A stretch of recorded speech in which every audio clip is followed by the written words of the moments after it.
We commonly call King Solomon the wisest person who ever lived. But we need to ask, well, how did he get so smart? The story is told in 1 Kings chapter 3. I won't read the whole thing, but we'll look at a few verses and there's a few thoughts about what happened here.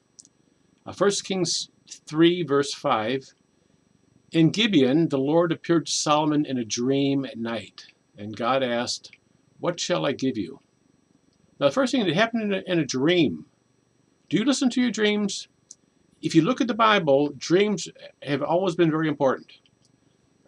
Pharaoh had dreams, and Joseph interpreted the dreams, and the dreams were about the future of the nation. Joseph himself had dreams about his own personal future. Nebuchadnezzar had dreams about the future. Joseph, Jesus' father, had 4 dreams about what to do and so on. God gave him guidance in dreams.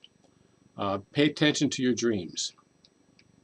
And so Solomon said, "You have shown great loving kindness to your servant David, my father." And Solomon said, give your servant an understanding heart.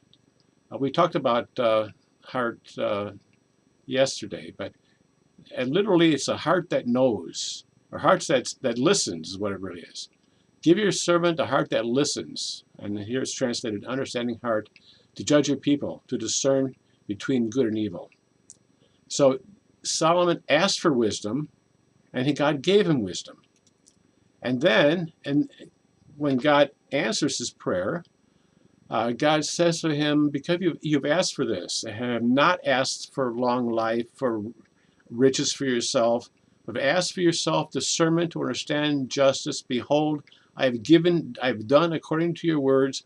I have given you a wise and discerning heart, so there has been no one like you before you, and nor shall one be like arise after you.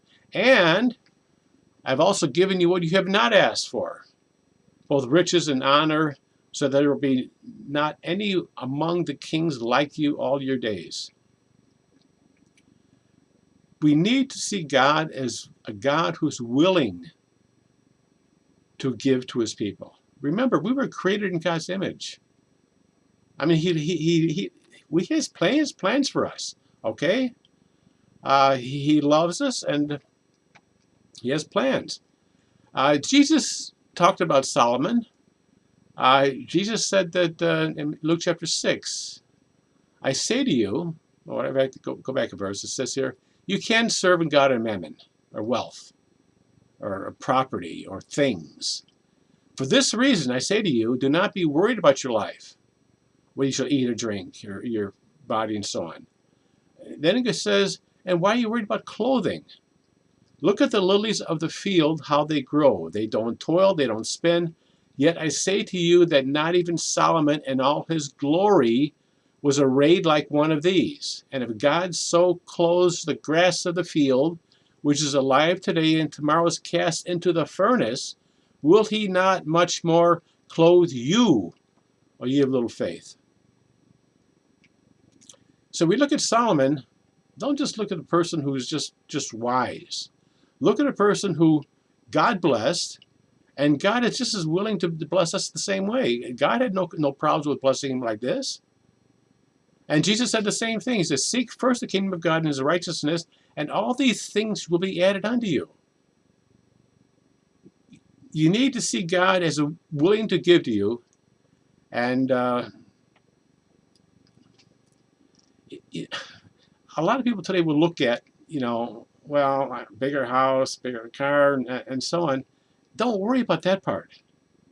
Worry about the part of seeking God's kingdom, following God, and you'd be surprised at things he wants to give you above that. Talk to you tomorrow.